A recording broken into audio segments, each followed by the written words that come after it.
Liquor Shankar ని cheat చేస్తావా? అన్నా సరుకు పట్టుకెళ్లి 15 రోజులు అయింది, కనిపించడం మానేశావు.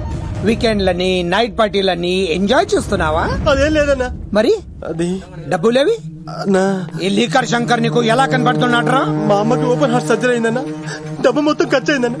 2 రోజులు టైం అన్నా. బాబ్జీ, మనం చేసే వ్యాపారం ఆరోగ్యం పాడు చేసేదే కానీ బాగు చేసేది కాదరా. 2 రోజులు టైం ఇవ్వన్నా. డబ్బు మొత్తం కట్టేస్తాను. ప్లీజ్ అన్నా. వీడిని తీసుకెళ్లి హాస్పిటల్ దగ్గర జాగ్రత్తగా దించే. ఇసుకోబర్రా. థ్యాంక్స్ అన్నా. రేయ్, వాడిని తీసుకెళ్లి వాడి పిల్లని తీసుకొచ్చి ఇక్కడ పెట్టో.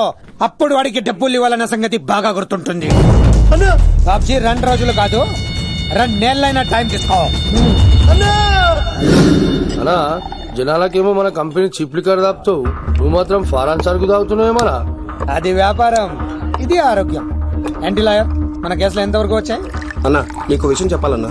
అంటే ఈ ఆగస్టు 15 చల్లపల్లి జైలు లేరు అన్నేమన్నా జెండేరానా ఏమి? అన్నా నేను చెప్పేది కాస్త సీరియస్ గా వినన్నా. సరిపోతుందా? ప్రభుత్వం ఆ రోజు రాష్ట్ర వ్యాప్తంగా 162 మంది ఖైదీలను విడుదల చేస్తోంది. అయితే ఆ లిస్ట్ లో చల్లపల్లి జైలు నుండి దుర్గాదాస్ పేరు కూడా ఉంది.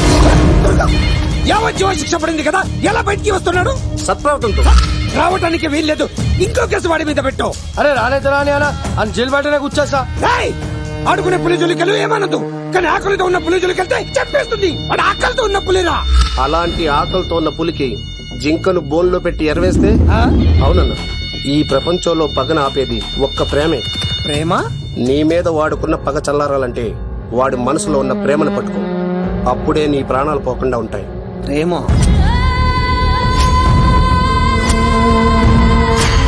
కొండా, అనా ఆ దుర్గాదాస్ గాడి బిడ్డ ఎక్కడున్నా వెతుకో. వాడు బయటకు వచ్చేలోపు ప్రాణాలతో పట్టుకో. ఒకసారి వాడి చేతుల్లో చావుని దగ్గరగా చూసి వచ్చాను రా. ఈసారి వస్తే వాడు చంపేస్తాడు. వెళ్ళి పట్టుకో.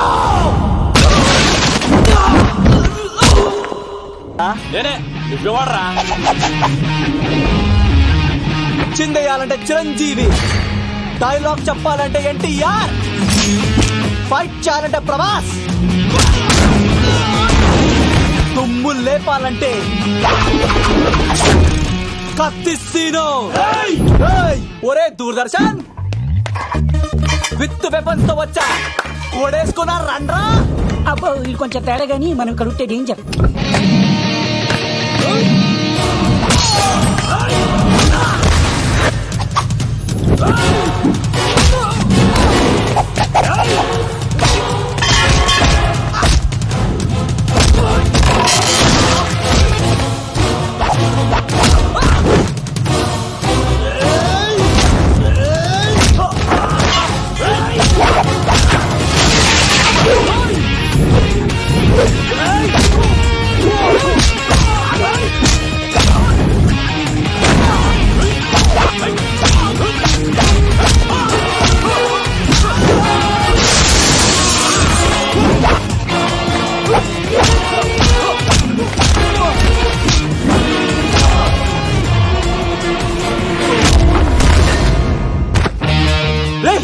ఎందుకు కొడుతున్నావు మమ్మల్ని? రేయ్, నీ కాలేజీలో చదివే స్వప్నం మీద యాసిడ్ పోస్తానన్నావంట. స్వప్నం పంపించిందా?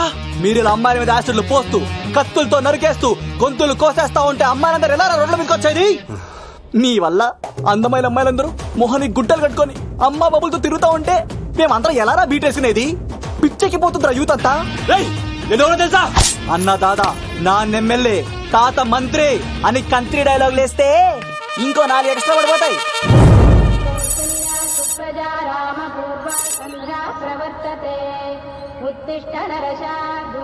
స్వామి, నాకు డబ్బు, చీరలు, నగలు, మేడలు, మిద్దెలు ఇవేమీ వద్దు స్వామి.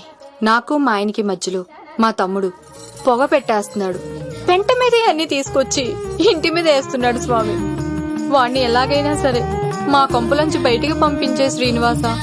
అలా చేస్తే నీ 7 కొండలు 7 సార్లు నడిచొస్తాను శ్రీనివాస.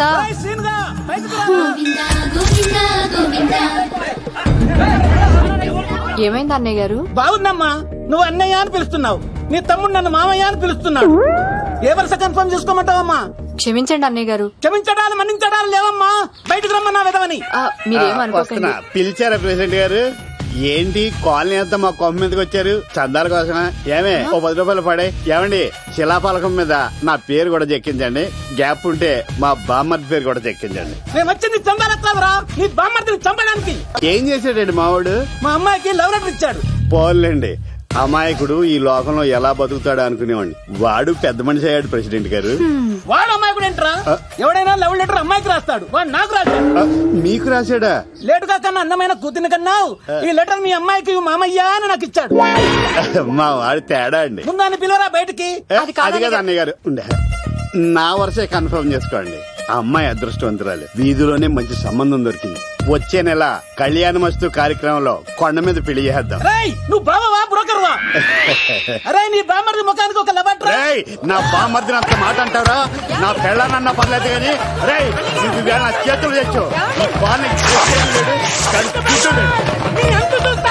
రేయ్, తెలిసిన కుర్రాడు మోటార్ బైక్ మీద లిఫ్ట్ ఇస్తానంటే మీ కూతురు ఎక్కించరా? ఆటోడికి డబ్బులు ఇచ్చి మరీ ఎక్కిస్తారు. ఎలా ఇచ్చాను అటాక్? చిచ్చి సిగ్గులేని జన్మ. నీ జన్మ గురించి నువ్వెందుకే తిట్టుకుంటా? చిచ్చి నడి రోడ్డు మీద పరువు తీసేస్తాడు.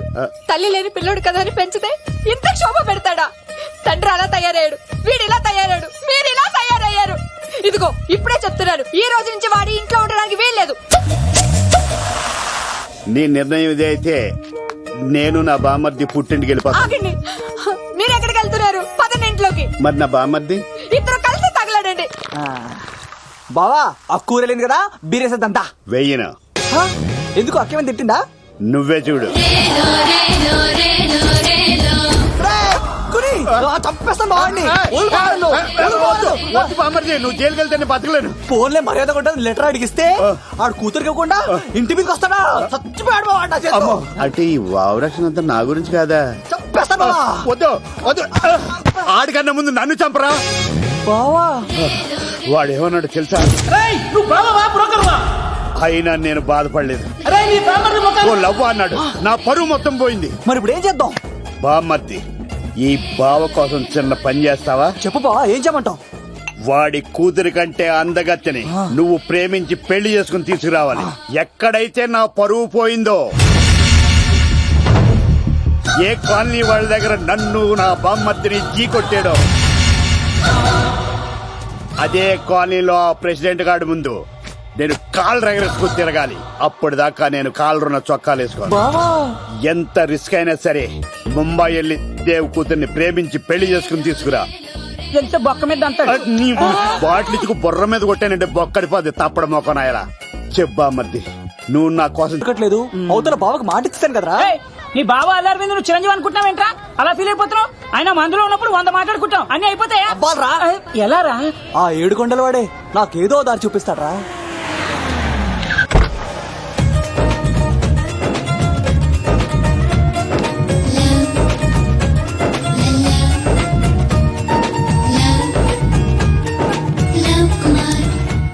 బాబు కొంచెం విశ్వాసం ఎక్కువేసి ఒక షోడయమ్మా. డాడీ ఇప్పుడే దర్శనం అయింది డాడీ. గోవిందరాల గుడికి వచ్చాను డాడీ. ఏం డాడీ, నాకు పెళ్ళా? లేదు డాడీ, ప్రేమించి పెళ్లి చేసుకోవడమే నా కాన్సెప్ట్. యంగ్ గర్ల్స్ నమస్కారం అండి. ఎంతో మంది అమ్మాయిలు ప్రేమిస్తున్నాను, కానీ నా ప్రేమను చెప్పలేకపోతున్నాను. డాడీ నాకు ఒక్క అవకాశం ఇవ్వండి. రేపు భీమవరం పెళ్లికి వెళ్ళమన్నారు కదా, అక్కడ చాలా మంది అమ్మాయిలు వస్తారు. ఒక అమ్మాయిని చూస్తాను, ప్రేమిస్తాను, పెళ్లి చేసుకుని తీసుకొస్తాను. నాకు నిన్నటితో ఏలాంటి శని వెళ్ళిపోయింది. గ్రహాలు చాలా అనుకూలంగా ఉన్నాయి. లవ్ కుమార్ ప్రేమ కోసం పుట్టాడు, ప్రేమ లేకపోతే చచ్చిపోతాడు. ఉంటాను. ఎందుకు సార్ తను కొట్టున్నారు? చూడండి సార్, వీడు ఒక అమ్మాయి లవ్ చేశాడు. Oh fantastic. Thank you. ఆ అమ్మాయి వీడంటే ఇష్టం లేదని సార్, అయినా వీడు లవ్ గురించి చెప్పి వీళ్ళిద్దరు ఒకటి చేశాను సార్. ఓ మీకు కూడా ఫెంటాస్టిక్. కానీ ఇప్పుడు వీడు అమ్మాయిని వదిలేస్తా అంటాడు సార్. నేను ఎప్పుడు అన్నాను రా? అన్నావుగా. ఎరా ఈ రోజుల్లో అమ్మాయిలు దొరకడం ఎంత కష్టంగా ఉందా సార్? పైగా ప్రేమించిన అమ్మాయి వదిలేస్తావా? సారీ సార్, తప్పైపోయింది. ఇంకెప్పుడు చేయనలాగా. అది అలారా దారికి. ఆహాహా, ఒక్క దెబ్బతో మ్యాటర్ సెటిల్ చేశారు సార్. మీరు ఈ రోజు ప్రేమను గెలిపించారు తెలుసా? లవ్ కుమార్ ప్రేమ కోసం పుట్టాడు, ప్రేమ లేకపోతే చచ్చిపోతాడు. నేను కత్సీనండి. ప్రేమ కోసమే పుట్టాను, ప్రేమికుల్ని కలుపుతూ ఉంటాను. ప్రేమికుల్ని కలుపుతుంటావా? రియలీ? ప్రామిస్. మీరు ఒక అమ్మాయిని చూపించండి సార్, ఆ అమ్మాయి చేత ఐ లవ్ యూ చెప్పించి పెళ్లి చేయించి తిరుపతి తీసుకొచ్చి స్వామివారి దర్శనం ఇప్పించి లడ్డూ తినిపించి ఇంటికి పంపించే బాధ్యత నాది. ఏడుకొండల వాళ్ళ తండ్రి అప్పుడే కర్ణించావా సీను నువ్వు నాతో పాటు భీవరం వచ్చి నాకు కొంచెం హెల్ప్ చేస్తావా ఓకే మీరు ప్రోగ్రామ్ చెప్పండి మేము ప్రిపేర్ అవుతాం కదా రండి వెళ్దాం, రండి. ఇన్ని బాగా క్యాచ్ చేసారా ఓ చేస్తాను ఫాలో మీ నాకు ఐఫోన్ నాకు బ్లాక్ బెర్రీ. బిల్లు నాకు రావాలి, తిరులు మా వాళ్ళు అందించాలి. ఈ రెండు ప్యాచ్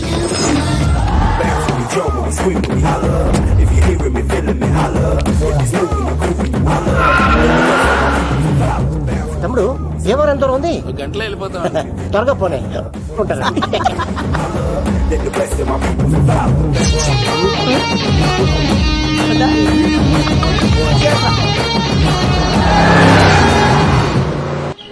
ఏట్రా స్కార్పియో